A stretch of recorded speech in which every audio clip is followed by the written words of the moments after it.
What's up, you maniacs, and welcome back to the Lucid Nightmare. I'm your host, as always, Jay Schatzer, and I'm on a road trip for this feature presentation video. I'm at the local movie theater.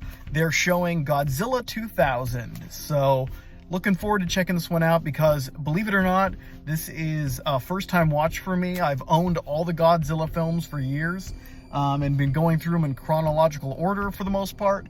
And I just never got to Godzilla 2000, so it's going to be interesting to check it out with fresh eyes to see it on the screen, the big screen. I haven't really seen a Godzilla movie on the big screen like the older ones ever, so this will be a real treat and a different kind of experience. So I guess I will talk to you guys once I see the movie, come back to the car, and I'll give you my thoughts on it and say what I thought of it. But I will see you in just a bit.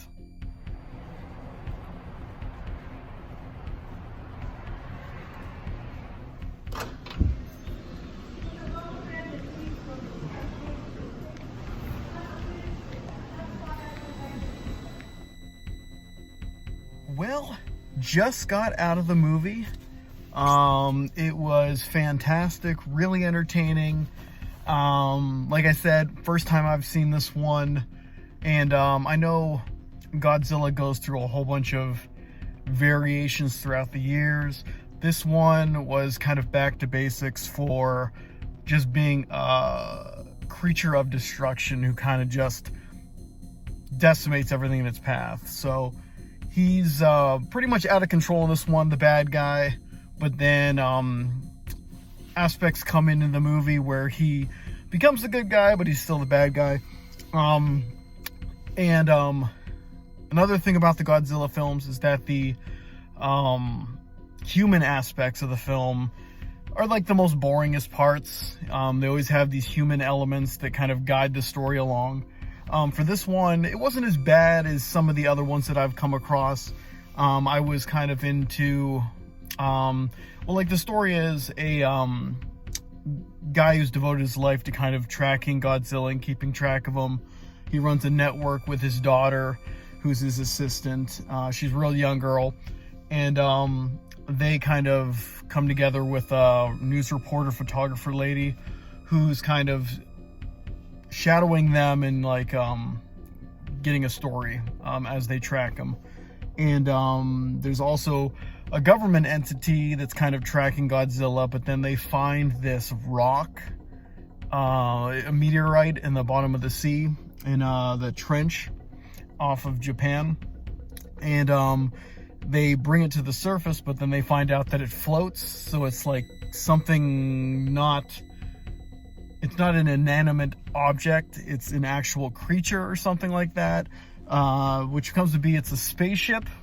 Well, it changes as the movie goes along, but yeah, and the spaceship attacks Godzilla, and a fight ensues, and then the spaceship changes into eventually a Godzilla-like creature. So that's kind of the finale, is the two creatures fighting.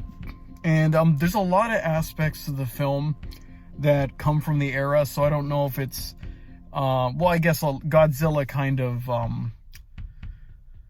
inspired a lot of films throughout the years, and a lot of ideas. I felt a lot of Jurassic Park in the beginning of this movie, and then towards the middle, when they're kind of dealing with the spaceship problem, there's a lot of Independence Day in there.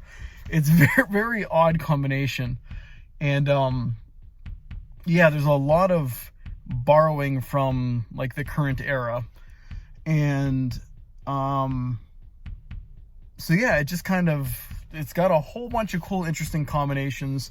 Because I did dig the UFO part, because it was kind of a step outside of the normal Godzilla realm, where it's always like a creature appears and they battle a few times, or multiple creatures. This one kind of fixated a great deal on the spaceship, and kind of the spaceship was taking over. It lands on a high-rise tower and starts infiltrating the internet, or the network there, and gaining info about the planet Earth, and particularly Godzilla 2, because it wants to try to figure out how to fight it. And there's a whole aspect that emphasizes on the regeneration kind of qualities that Godzilla has. So ultimately, in the end, that creature is trying to kind of gain Godzilla's powers as well. Yeah, it's a very, very interesting take on Godzilla and kind of a progression of the series and mixing it up a bit with the UFO aspect. And I think the whole idea, I guess, well, I mean, this is kind of spoilerish, but I mean, that creature that does come out of it, it's almost like the spaceship was his armor, and he was just kind of, because the spaceship is as big as him, so I don't really know how that works. He's just kind of in the armor, flying around, and then it ends up cracking, and that's when he comes out and shows his kind of true form. But the true form of the creature is really badass, kind of a big clawed creature. It reminded me of somewhat of one of the Resident Evil creatures. I can't remember what the hell they're called.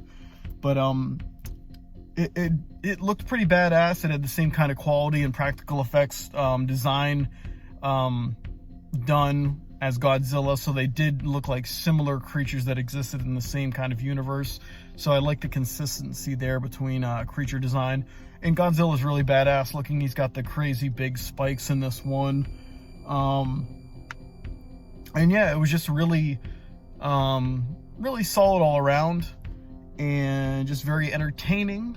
And yeah, I don't know why it's taken me so long, because I was doing this back in the day on the channel, and I think even on the blog I was going through all the Godzilla films from beginning to end. And I got as far as Godzilla 1985, and for some reason that movie kicks my ass every single time. I fall asleep. I've tried 6 times now, I think, and I've fallen asleep every single time. And I know it gets good, but I never get to the good part, so I always end up falling asleep.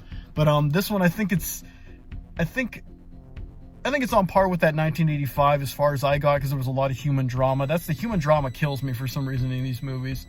But yeah, seeing it in the theater, I mean, you have a lot less chance of falling asleep, I guess, because you're there. But the other aspect of it was cool, was seeing it in the theater with other people. There was probably 20 people in there, so it was a good turnout for like a Fathom Events kind of thing, because usually it's like 5 people and it's really sad. But there's a really good crowd, and they actually made the human characters, their story kind of stand out more, because I've never been to a Godzilla movie, like an old school one, in the theaters, so a lot of the human comedy and silliness of the humans storyline was actually, people were laughing at it, like just dumb comedy moments.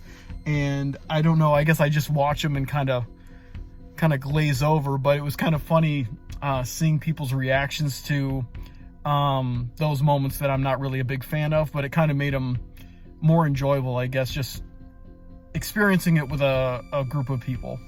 But yeah, very, very fun experience. Probably gonna have to tackle some of these other Godzilla films that I haven't seen, that I own, but I haven't checked them out.